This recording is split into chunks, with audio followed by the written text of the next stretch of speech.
ഞാൻ വിവരിക്കുന്നില്ല. അപ്പം ഈ തോമാസ് പറഞ്ഞു മരിച്ചിട്ട് പോലും നമ്മളെ വിട്ടില്ല. ഇപ്പം 4 ദിവസമായപ്പോൾ അങ്ങോട്ട് പമ്പിച്ചില്ല, സൂക്ഷിച്ച് അവർ തല്ലിക്കൊല്ലും.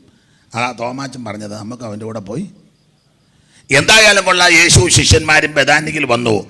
ആരോ പറഞ്ഞു ഗുരു വന്നിട്ടുണ്ട്. മാർത്ത ഓടി വന്ന് ഗുരുവിനോട് സംസാരിച്ചു, ഗുരു നീ ഇവിടെ ഉണ്ടായിരുന്നെങ്കിൽ എൻ്റെ സഹോദരൻ മരിക്കത്തില്ല. അപ്പോൾ കർത്താവ് പറഞ്ഞു, മാർത്തെ അവൻ ഉയർത്തെഴുന്നേൽക്കും. ഉടനെ മറിയ യേശുവിന് ബൈബിൾ ക്ലാസ് എടുത്തു. അതൊക്കെ എനിക്കറിയാമെന്ന് പറഞ്ഞു. ഒടുക്കത്തെ കാരണം കുറച്ച് നാൾ ബൈബിൾ ക്ലാസ് കേട്ടതാ. കർത്താവിന് ക്ലാസ് എടുക്കുന്ന ആൾക്കാരുണ്ട്. നിനക്കറിയത്തില്ലയോ കർത്താവ് ഈ മത്തായി 12:14 ഇങ്ങനെ പറഞ്ഞിട്ടില്ലയോ? കാരണം പുള്ളി ഇതെല്ലാം മറന്നിപ്പം.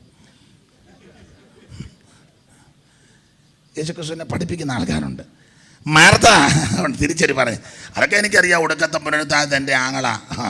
അപ്പം യേശു പറഞ്ഞ് തിരുവായി മുടിഞ്ഞതാണ് നമ്മുടെ കുറുവാക്യം. ഇനി ബിജി പാസ്റ്റർ വായിച്ചാൽ ഞാൻ പ്രസംഗത്തിലോട്ട് വരുവാ.